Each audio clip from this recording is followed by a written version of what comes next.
Now, fifth point is, who were the addressees of the Quran? Whom Quran addressed? I want to divide this into two parts.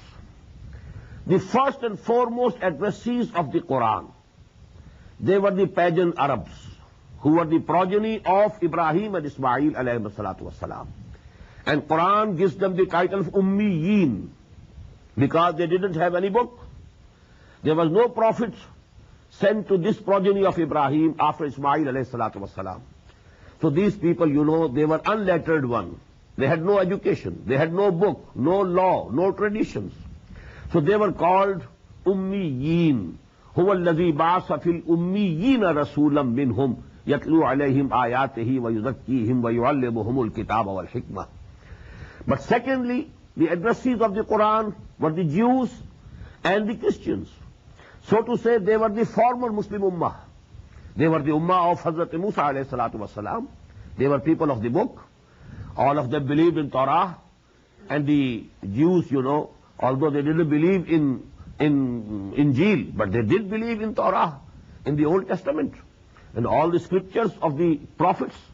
So actually they are called Ahlul Kitab, people of the book, and they have been addressed to in the Quran directly, and they were also the direct addressees of the Quran, because many Jews were there in the Arabian Peninsula, and then you know Christians were also present in the Arabian Peninsula. To these people, Quran addresses primarily. But secondarily, whole of humanity is the addressee of the Quran. All the people, all human beings who were present in this world at the time of Muhammad sallallahu alaihi wasallam, Quran addressed them also, Ya ayyuhan nas, O people at large, Ya bani Adam, O progeny of Adam. So actually the whole of humanity was being addressed.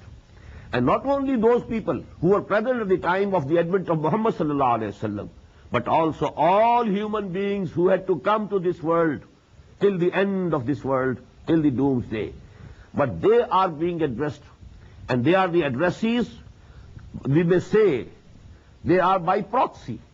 To them this message has to be given and communicated by the Ummah of Muhammad sallallahu alaihi wasallam. But the direct, you know, approach of Muhammad sallallahu alaihi wasallam, he addressed directly himself the pagan Arabs of the Arabian Peninsula and the Jews and the Christians of his time. The rest of the humanity, actually this mission was entrusted to the Ummah of the Muslim, of Muhammad sallallahu alaihi wasallam, that now it's your duty to preach and convey and communicate this message of Allah subhanahu wa ta'ala to each and every human being till the end of this world.